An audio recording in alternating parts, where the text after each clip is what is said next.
Hello प्यारे बच्चों, आप सभी का स्वागत है मेरे यूट्यूब चैनल पे। आज मैं एक टॉपिक लेकर आया हूँ जो आपके एग्ज़ाम के दृष्टिकोण से काफ़ी ज़्यादा इम्पोर्टेंट है और इस टॉपिक का नाम है एड्स।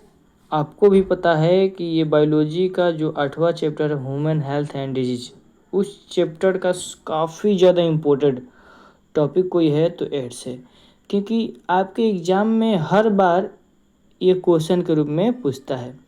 और आज मैं जितना आपको एड्स के बारे में बताने वाला हूँ, आपको पूरी यूट्यूब की बात करें, पूरी यूट्यूब पर आपको इतना मिलने वाला है नहीं, कोई ऐसा बताने वाला नहीं मिलेगा।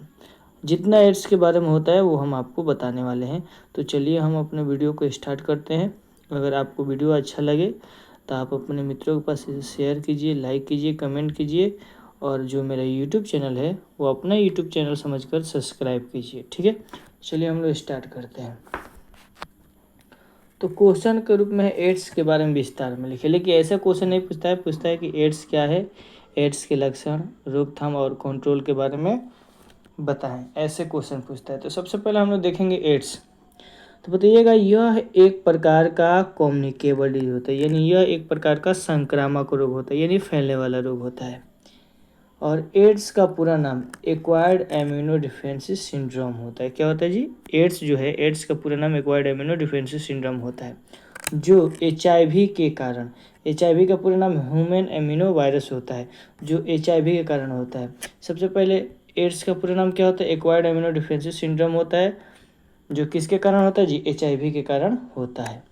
यह HIV या यह वायरस संक्रमित वीर्य एवं योनि श्रावण में मौजूद रहता है। ये जो वायरस होता है कहाँ मौजूद रहता है जी? संक्रमित वीर्य होता है और जो योनि श्रावण होता है उसमें मौजूद रहता है। संभोग के माध्यम से बॉडी में पहुंचकर टी लिम्फोसाइट या T4 लिम्फोसाइट को क्या करता है जी? प्रभावित कर देता है। सबसे पहले एड्स किसके कारण होता है? HIV के कारण होता है। HIV शरीर में पहुंचकर किसको प्रभावित करता है? जो T लिम्फोसाइट्स होता है उसको प्रभावित करता है। ये HIV नामक जो वायरस होता है किसमें मौजूद रहता है? तो संक्रमित वीर्य और योनि श्रावण में ये मौजूद होता है। तो उम्मीद करता हूँ कि यहाँ तक आप लोगों को समझ में आ गया होगा। आगे देखिए,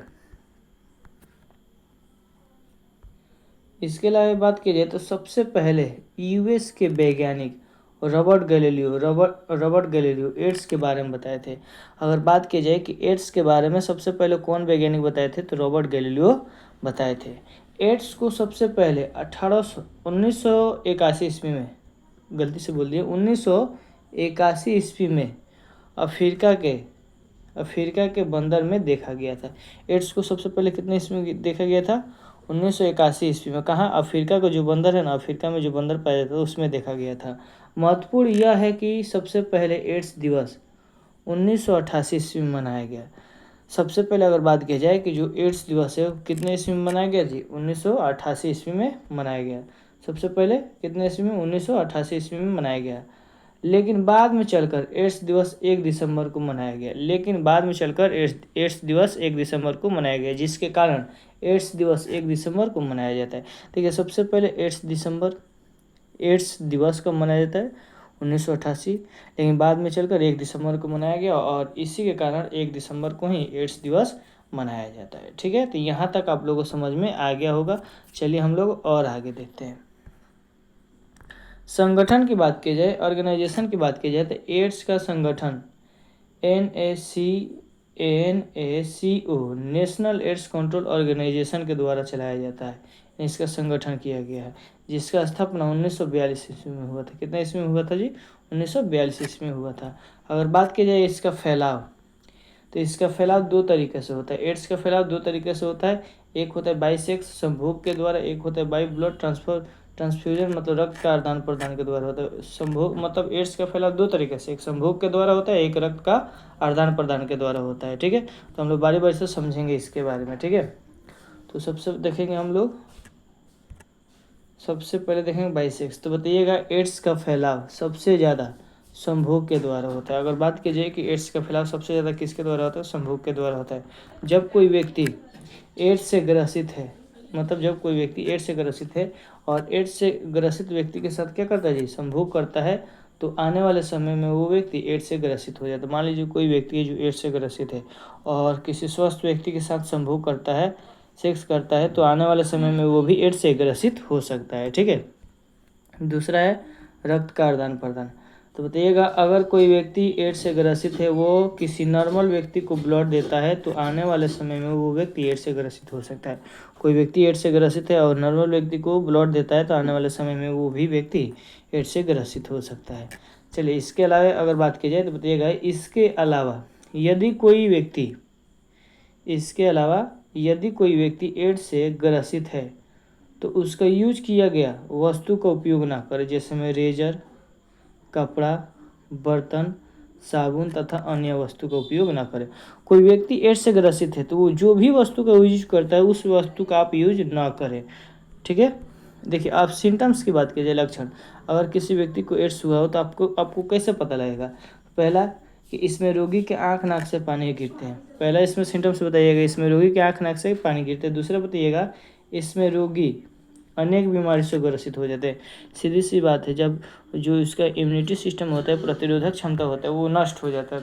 तो एक तो एड्स हुआ है, उसके बाद जितना भी बीमारी होगा वो उस बीमारी से ग्रसित हो जाएगा। तीसरा आप बताइएगा, रोगी के गर्दन में दर्द रहता है। चौथा बताइएगा, रोगी को बोलने में कठिनाई महसूस होता है। ठीक है। पांचवा इसमें बताइएगा, इसमें चिड़चिड़ापन महसूस होता है। अगर कोई व्यक्ति एड्स से ग्रसित है तो उसको चिड़चिड़ापन महसूस होगा। छठा बताइएगा, इसमें रोगी काफ़ी ज़्यादा कमज़ोर हो जाता है। इसमें रोगी जो होता है काफ़ी ज़्यादा कमज़ोर हो जाता है और उसका वजन प्रतिदिन कम होते जाता है। सातवां बताइएगा, इसमें प्रतिरक्षा तंत्र नष्ट हो जाते हैं। जब प्रतिरक्षा तंत्र नष्ट हो जाते हैं तो एक तो एड्स हुआ रहता है, उसके बाद जितने भी बीमारी होता है वो भी बीमारी कभी ठीक नहीं होता है। चलिए, अगला है प्रिवेंशन, रोकथाम। रोकथाम बताइएगा, स्कूल एवं कॉलेज में बीमारी से संबंधित ज्ञान देनी चाहिए। जितने भी स्कूल है या कॉलेज है उसमें बीमारी से संबंधित क्या करना चाहिए? ज्ञान देनी चाहिए।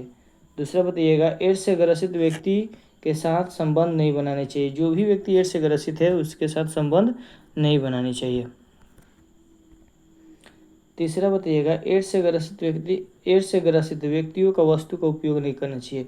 जो एड्स से ग्रसित है उस व्यक्ति का जो भी वस्तु है उसका उपयोग नहीं करना चाहिए। 4 नंबर बता सकते हैं, सेक्स करने से पहले निरोध यानी कंडोम का यूज करनी चाहिए। आप ऐसे करते तो आप बहुत सारी बीमारियों से बच सकते हैं। ठीक है। ये था इसका प्रिवेंशन कंट्रोल। आप थोड़ा सा हम लोग देखेंगे, प्रिवेंशन रोकथाम था, आप देखेंगे कंट्रोल की बात की जाए तो नियंत्रण इसको कहते हैं। इस बीमारी को कंट्रोल करने के लिए कुछ मेडिसिन की कुछ दवा की आवश्यकता पड़ती है या कुछ दवा का यूज करते हैं, जैसे में AZT एजिडोविडाइन इसको कह सकते हैं, या एक और होता है साइलोस्पिरिन, या इसके अलावा कहते हैं एजिडोविडाइन कह सकते हैं। ठीक है। इस टैबलेट का यूज कर सकते हैं आप। उसको महामारी की बात की जाए तो पूरे विश्व में एक वर्ष में 1.8 मिलियन व्यक्ति एड्स से ग्रसित हो जाते हैं। कितने जी? 1.8 मिलियन व्यक्ति एड्स से ग्रसित हो जाते हैं, जिसमें सबसे ज़्यादा भारत में 10 लाख एड्स से ग्रसित हो जाते हैं। जिसमें सबसे ज़्यादा कोई कहीं का आदमी ग्रसित होता है तो कहाँ का? भारत का ही होता है। उसके बाद अगर बात की जाए कि एड्स का जांच किससे किया जाता है, तो एड्स का जांच एलिसा से किया जाता है। किससे किया जाता है जी? एड्स का जांच एलिसा से किया जाता है, जिसका पूरा नाम एंजाइम लिंक्ड इम्यूनोसोवेंट एसोव होता है। तो उम्मीद करता हूँ कि यहाँ तक आप लोगों को समझ में आ गया होगा। एड्स का जितना भी था मैंने आपको बता दिया, कंप्लीट भी करा दिया। तो आज के लिए बस इतना रहने देते हैं बाबू। जय हिंद, जय भारत।